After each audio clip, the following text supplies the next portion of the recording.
Hello everyone, কেমন আছো তোমরা সবাই? আমার আরও একটি নতুন ভিডিওতে তোমাদের সকলকে স্বাগত জানিয়ে আমি আমার আজকের ভিডিওটি শুরু করছি। আর এই ভিডিওতে আমি যেটা বলবো সেটা হচ্ছে রথযাত্রা সম্পর্কে। তো সামনেই রথযাত্রা শুরু হতে চলেছে খুব তাড়াতাড়ি, আর বেশি দিন দেরি নেই। তো কবে থেকে রথযাত্রা শুরু এবং কিভাবে আমরা গোপালের সেবা ওই দিন করতে পারি সেইটাই আজকে তোমাদের সাথে এই ভিডিওর মাধ্যমে আমি শেয়ার করব।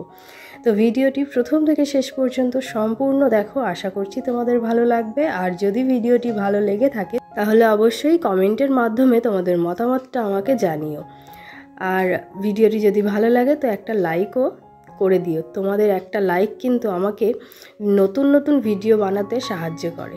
তো এখন কিন্তু আমি খুব বেশি ভিডিও বড় ভিডিও রেগুলার দিতে পারছি না, রেডি করা হচ্ছে না আসলে সময়ের জন্য, তো করতে পারছি না। আর সেই জন্য আর ভিডিও করা থাকলেও সেইটাকে এডিট করে আপলোড করা আর হয়ে উঠছে না।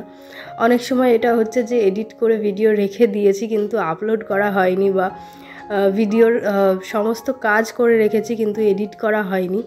তো এই সব কারণেই আর ভিডিও সেইভাবে রেগুলার দেওয়া হচ্ছে না। যখন আমি ভিডিও রেডি করতে পারছি তখন তোমাদের সাথে সেইটা আমি শেয়ার করছি।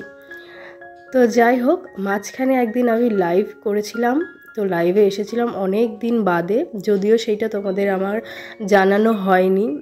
তো হঠাৎ করেই মনে হলো যে লাইভ করি, তো সেই জন্যই লাইভে এসেছিলাম। তো সেইখানে কথা হয়েছে তোমাদের সাথে, এবং একজন আমাকে বলেছে গোপালের জুয়েলারি বানানো দেখাতে, ফ্লাওয়ার জুয়েলারি। তো অবশ্যই আমি চেষ্টা করব এই সপ্তাহতেই সেটা দেওয়ার জন্য। তো যেহেতু শরীরটা একটু খারাপ আছে, আশা করছি আওয়াজ শুনে সেটা বুঝতেই পারছো, তো শারীরিক অসুস্থতার কারণেও বলতে পারো ভিডিও সেইভাবে করা হচ্ছে না বা এডিট করা হচ্ছে না। তো যাই হোক, আমি চেষ্টা করব এই সপ্তাহতেই তোমার সেই ফ্লাওয়ার জুয়েলারি ভিডিওটা শেয়ার করার বা বানানোর। তো দেখা যাক কতটা পারি। তো চেষ্টা থাকবে দেওয়ার এই সপ্তাহে বা পরের সপ্তাহে। এই সপ্তাহে যদি কোনো কারণবশত করতে না পারি তো অবশ্যই পরের সপ্তাহে দিয়ে দেব, কেননা শরীরটা সত্যিই খারাপ আছে 3-4 দিন থেকে। তো সেই জন্য ভিডিও করাও হচ্ছে না, এডিটও করতে পারছি না, রেস্টের মধ্যেই রয়েছি। তো যাই হোক, এদিকে দেখো আমি গোপালকে কিন্তু ঘুম থেকে তুলে দিয়েছি। ঘুম থেকে তুলে দিয়ে যা রুটিন থাকে গোপালের সেইটাই কন্টিনিউ করছি। আর গোপালকে যা যা পরাবো আর যা যা প্রসাধনী লাগবে সেইগুলো সব দেখো আমি সাইডে বের করে নিয়েছি। তো এইভাবে বের করে রাখলে যেটা হয়, বারে বারে খোঁজাখুঁজির প্রয়োজন হয় না, তো হাতের কাছে থাকে এবং সেইটা সহজেই গোপালকে পরিয়ে দেওয়া যায়। তো যাই হোক, এই যে দেখো গোপালকে আজকে আমি একটু চন্দন দিয়ে মালিশ করে দিচ্ছিলাম বেশ অনেক দিন বাদে। তো সপ্তাহে 1-2 দিন আমি চেষ্টা করি গোপালকে মালিশ করার, সেটা চন্দন দিয়ে হোক বা বেসন দিয়ে হোক। তো চেষ্টা করে থাকি সেটা করার। মাঝখানে যেহেতু বৃষ্টি হয়েছিল তখন আর চন্দনটা সেইভাবে দিইনি। আবার এখন যেহেতু ভালোই গরম পড়তে শুরু করেছে আবারও, যদিও বর্ষাকাল শুরু হয়ে গেছে কিন্তু মনে হচ্ছে না যে এখন বর্ষাকাল, মনে হচ্ছে গ্রীষ্মকাল, আর এমন গরম দিয়েছে। তো আমাদের এদিকে কৃষ্ণনগরে কিন্তু ভীষণ পরিমাণে গরম, ভীষণ পরিমাণে রৌদ্র উঠেছে, সকাল থেকেই রৌদ্রের তাপ সহ্য করা যাচ্ছে না। তো এটা হচ্ছে আমাদের এইদিকে। তো তোমাদের কার ওইদিকে কীরকম অবস্থা, কীরকম বৃষ্টি হচ্ছে বা হচ্ছে না, কীরকম রৌদ্র বা কীরকম গরম দিচ্ছে অবশ্যই আমাকে কমেন্টের মাধ্যমে জানিও, কারণ আমাদের এদিকে প্রচণ্ড রকমের গরম পড়েছে লাস্ট 2-3 দিন থেকে। তো যাই হোক, এইদিকে দেখো গোপালকে কিন্তু আমি স্নানটা করিয়ে দিয়েছি, আর তারপরে যে জিনিসগুলো আমি রেডি করেছি সেইগুলো দিয়ে গোপালকে আমি ভালো করে সুন্দর করে সাজিয়ে দেব।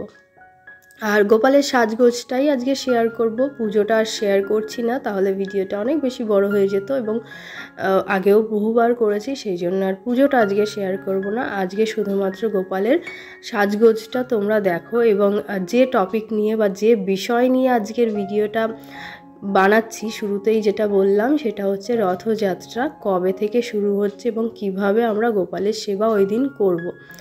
তো প্রথমে বলি গোপালের সেবা ওই দিন আমরা কিভাবে করতে পারি। তো দেখো, ওই দিন অনেকেই যেটা করে দেখি, রথ তৈরি করে, সেইখানে জগন্নাথ, বলরাম, সুভদ্রাকে বসায়, প্লাস গোপাল থাকলে তাকেও বসায়। তো তোমরা সেইভাবে করতে পারো। আমি যেহেতু আগে এইরকম কিছু করিনি, সেই জন্য এক্সপিরিয়েন্স আমার নেই, আর যেহেতু কোনো রকম অভিজ্ঞতা নেই, সেই জন্য সেই বিষয়ে আমি সেরকম কিছু বলতেও পারছি না। কিন্তু হ্যাঁ, গোপালের সেবা কিভাবে করবে সেইটা আমি বলে দিচ্ছি। তো ওই দিন তোমরা যেটা করতে পারো, গোপালকে পঞ্চামৃত দিয়ে স্নান করিয়ে সুন্দর করে সাজিয়ে গুছিয়ে দিতে পারো এবং নতুন পোশাক পরাতে পারো যদি তোমরা চাও, আর না হলেও কোনো প্রয়োজন নেই, যেটা আছে সেইটাই পরাও, কোনো সমস্যা নেই। তো সুন্দর করে সাজগোজ করিয়ে তারপরে গোপালকে ভোগ নিবেদন করো। বিভিন্ন ধরনের ফল মিষ্টি দিয়ে গোপালকে ভোগ নিবেদন করতে পারো। এছাড়া যদি মন চায় তো ভোগ রান্না করেও গোপালকে দিতে পারো, খিচুড়ির ভোগ দিতে পারো, লুচি পায়েস দিতে পারো। তো আর গোপালের প্রিয় যে জিনিসগুলো হয়, মিষ্টি জাতীয় খাবার গোপালের অনেক বেশি পছন্দ, তো সেই রকম কিছু দিয়েও গোপালকে ভোগ নিবেদন এই দিন করতে পারো। এবং যদি রথ নির্মাণ করে থাকো তো সেইখানে গোপালকে বসিয়ে রথে চড়িও, তো এইভাবে কিন্তু করতে পারো। এছাড়া আর রাধা মাধব থাকলেও পঞ্চামৃত দিয়ে তাদের স্নান করিয়ে সুন্দর পোশাক পরিয়ে দিতে পারো এবং যেমন করে গোপালের সেবা করবে তেমনভাবেই করতে পারো। তো নর্মালি যেমনভাবে আমরা প্রত্যেক দিন গোপালের সেবা করে থাকি তেমনভাবেই করব। এবার বলি কবে থেকে রথযাত্রা শুরু হচ্ছে। তো রথযাত্রা শুরু হচ্ছে 7ই জুলাই রবিবার ভোর 4:26 থেকে। আষাঢ় মাসের শুক্লপক্ষের দ্বিতীয় তিথি শুরু হবে এবং শেষ হবে 8ই জুলাই সোমবার ভোর 4:59 এই তিথিটি শেষ হবে। তো এই সময় থেকে কিন্তু তোমরা গোপালের সেবা করতে পারো, মানে রথযাত্রার হিসাবে গোপালের সেবাটা করতে পারো।